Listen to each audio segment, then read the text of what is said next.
taking it all. Diving deep into topics, we'll rise or we'll fall. Every episode's a journey, a ride through the maze. Join us on this path, let's ignite the blaze. So grab your headphones tight, let's go for a ride. With every spin and twist, we'll couldn't run and hide. The Prime Directive, where the laughter's alive. Society's reflections, let's help each other thrive. Politics and culture, oh what a blend. Join on the journey and let's set the trend.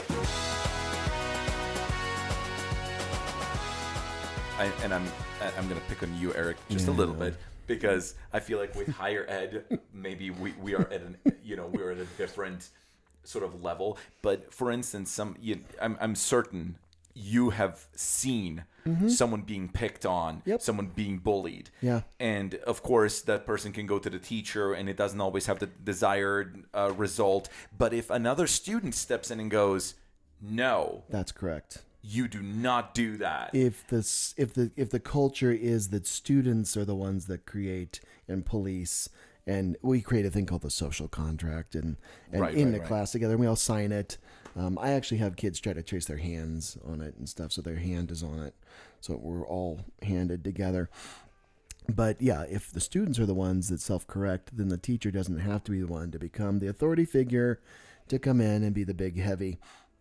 There's still going to be cases where I have to step in because there are kids. I'm confident there are kids that just there are kids that sometimes are in crisis or it's a different I guess or they're getting horrendous examples of behavior from home life because we cannot always trust that all parents, sadly, in modern society have been raised with a set of skills on how to raise children. So that's have enough care or have empathy or enough. Sometimes it's negligence, but luckily for us, where I've been teaching, most kids have that. There are the occasional few that do float through us, and it is quite clear that we're dealing with a sociopathic type of situation. And not many, thank goodness. It's very rare, maybe 3%, maybe even less, of kiddos that I've ever seen were just, the cold, dark, dead eyes of a shark, and they've got the scissors behind their back and like, did you just stab that person? No. What's behind your back? The scissors that stabbed that person. That kind of a kid. Pretty rare to come across that stuff. It's funny that you mentioned sharks because I've given that example so many times about sharks, and people are like, yeah, that's why I don't want to deal with sharks. Like, honestly, I'd much rather deal with a shark. Yeah. I know what to expect from a shark. Yeah. I know exactly what the shark is probably thinking. Yeah. In its basic concept of, I want to survive. I don't really want to mess with you unless you start messing with me or I look at you as food. Sure. Whereas I oftentimes in my past experience, having had the unfortunate opportunity to deal with individuals making some of those judgment calls that were in fact considered evil, have been considered to be very apathetic and it is non-discriminate. It is extremely difficult to overcome an environment of evil. Yeah. When you're raised in an environment of evil, the saying for teachers is that no child can just transcend their background. Which, as an educator, that is, oh my goodness. You have to try to give them as many chances and re-chances again to make a human connection with others. And some kids, there are the occasional kids who are incredibly resilient. They just somehow get it. They're just born, and I don't know where they got it from. They just, their backgrounds are horrendous, sometimes abusive, sometimes so horribly so that you find yourself choking up because you're like, you can't believe what these little children are going through. And yet they come to school every day, normal, if I could use that word, adjusted, respectful, do their work. They see education as a gateway outside of the horror that they're living in. And they can do that. I've come across a handful of kids like that. They're just exceptional. And I've also had some other kids that are, quite frankly, the worst behaved kids in the education system typically are the spoiled ones that have had everything handed to them. Sound familiar? sound familiar to our political system right now? People who have been born into wealth, born into privilege. They just feel entitled to everything. They walk interesting, isn't around. it? They don't make a connection with others. They just demand things. They steal from other kids. They typically don't last too long in our system. We usually deal with them, and the community deals with them as well, with their consequences and what. And then when they're held to account, they leave, they transfer, they run off, they have their parents, they manipulate their parents to have them leave, because they're going to be held to account, right? And so this is probably a good lesson even for our larger macro political system, right? Which is, at some point, this country, America, is going to have to hold people to account who are in positions of authority. At some point. Well, we're not there yet. We are clearly... We are down the weird. We're down the totalitarian road right now, but it ain't gonna stay like that forever. Well, not with 49 point whatever it was voting Trump, but 48.9 voting the other way. This country is not like Germany. We really are different than a 1930s Germany. We can learn some lessons from them, but we're a different kind of a nation. I truly believe that in my heart. That even. So like I go out and play country western gigs and stuff, and these are the salt of the earth people. They're big. I've heard some rumblings. Let me just put it this way, even from the most staunch conservative places, about you're in them. What the fuck is this? Every weekend. Yeah, what the fuck is this? And then what this isn't what I voted for, and I'm beginning to hear things from the right wing community. And I have many friends in the right wing, so I don't, I actually like to have a variety of perspectives and interactions, because that's the world. The world we live in is filled with a spectrum of those of everybody on the ideological spectrum. But you can even hear in their voices and like, what? Greenland? Well, what? What are you talking about? It's remarkable. The Panama Canal. What the hell are you talking about? It's remarkable. And then there's the true believers, but the majority of people are just like looking right now, like, what? They can sense the evil. I truly believe most human beings there's something inside of most people, a soul. I don't know. Do you really think the leadership on the left is up to the task? It's not going to be the leadership. If history teaches us anything, right, it's going to be from the bottom up. That's where the change really happens, is down with the people. Yeah.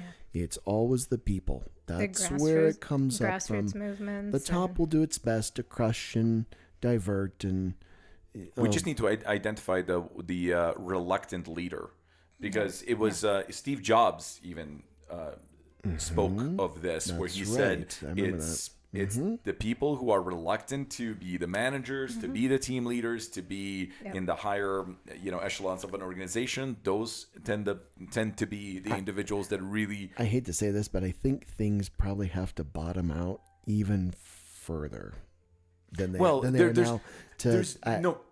People haven't felt the real pain yet. I don't think so. It depends, though. I sometimes have some concerns. I mean, look at the if you I attempt to look at things from the geopolitical sort of scale or that's your background. You come from Europe. Your background in Europe and stuff, and come to the United States. Exactly. So I'm looking at what's happening right now with the country of Argentina.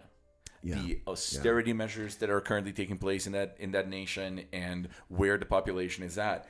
And they're still not recognizing where they need to be. I know. And that is the other side of it all, which is really concerning in a lot of different ways, because there's this again, hope dies last, right?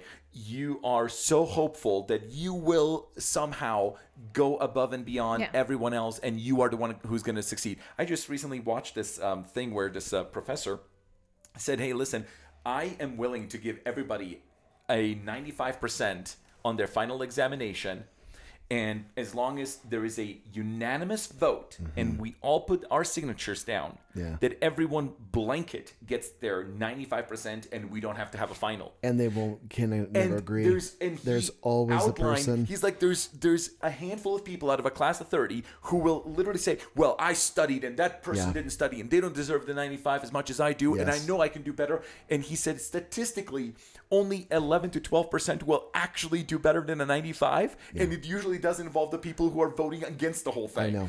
And it's so remarkable that I'm sorry, I don't have words for it anymore. It's an indicator that, and please I don't want to put any words in your mouth. No. But it's just an indicator of the mythology of individualism that we've subscribed to, that, I'm the creator of my own reality, blah, blah, blah. And that is true to some extent, right? To some extent, you can create your own reality.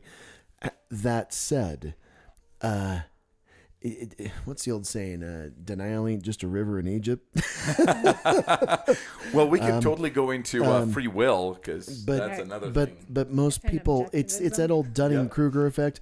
People think they're smarter than they really are. And it's usually the people that don't think they're smarter than everybody else that actually turn out to be a little bit above average, or maybe even sometimes way above where the average is, but they're very humble and they're self-doubting. And I know there's some research with that. So, which is interesting too, because I just want to say, I wonder if there is a reverse Dunning-Kruger effect. Krunning-Duger. Krunning-Duger effect. Where for example, a lot of the Gen Z, we look at them towards the next big generation, and it seems to me, and please correct me if you feel otherwise, there's just this incredible amount of anxiety, self-doubt, an incredible amount of angst, loneliness. Yeah. No one wants to connect with anyone. Everyone has a thing. It's so weird to me, because it's all about red flags and green flags. It's like, I'm sorry, are we reducing people to a red light and a green light? What are we doing? Yeah. What are we doing? And furthermore, I think that particular experiment with the 95%, blanket final assessment score further outlines where people are in terms of wealth inequality and their perspective on how they view themselves in terms of, well, I'm going to be a billionaire one day, so I'm not interested in voting for a tax increase. In fact, we should decrease taxes for everybody unilaterally. Because they don't understand how taxes are really working. Are you I know. joking? No. It's a crisis of stupidity, and that's why there is a thing that is put in place to get rid of the education department, so that education doesn't, I mean, I hate cycling back to the Nazis again, and because that's become a cliche at this point, like Hitler. but they're really, so this guy Dietrich Bonhoeffer. Have you ever heard of this guy? Okay, he was a pastor who lived through Nazi Germany, and he was a vocal critic of Nazism for his entire life until they killed him in a concentration camp. But he wrote extensively, and from a theological and a religious perspective of all places, right? He wrote about how evil. He concluded that the stupidity, just general stupidity, led to more evil outcomes than actual intentional evil. Hold on a second, and not to take away from your point, because I think it's so important. He was the person who was killed just 2 weeks before the Allies came that's right. to free. It's one of the saddest, yet ironic stories ever. Yeah, he resisted and resisted and resisted, and then he was in one kind of a labor camp, but then tried to do a break into escape. I think he tried to help people escape, and because of that, they sent him to a true death camp, and he didn't make it. But he's one of these people that could have chosen, I guess, an easier life, but he chose the. When I hear about guys like that, I'm not a religious guy. I'm just not. But when I hear about guys like Bonhoeffer, because I know he was a big, for Liesl's dad, he was a big theologian as well. Lauren Hutchins was a huge theologian. And, I just wonder. I wonder, he was in touch with something that was beyond reason. I don't know. He just seemed to be in touch with something that was like outside of the world of logic. He seemed to see. He was able to see through. Well, his faith. I mean, his faith. He was able to see through, and for him it was God. And he came from that religious Christian background, ecumenicalism and stuff. But he was really critical of the Christian church.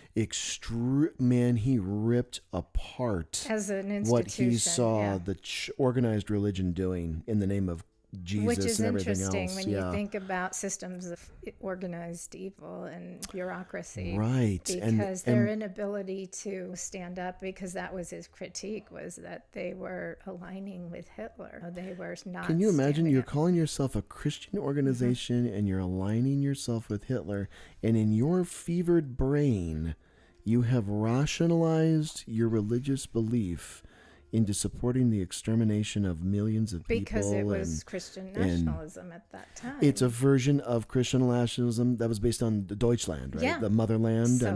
So it's a fever. And we see Tim Alberta coming up and making the same critique of Who what's is happening. that again? Who's Tim Alberta? He writes for The Atlantic. We went and saw him speak. Right. And his critique is similar for today, that, churches that are aligning with extremist right-wing positions are replacing Christianity with, right-wing conservatism. And yet, is Trump a religious guy? It's just astonishing to me how I think perhaps not. Elon Musk, is Elon Musk a religious guy? So maybe there's like virtue signaling, like I go to church, but they don't really believe what it is that they're attending. Ouch.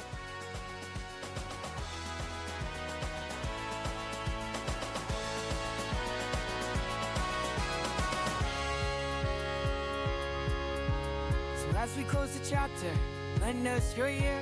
The Prime Directive's calling, so let's persevere.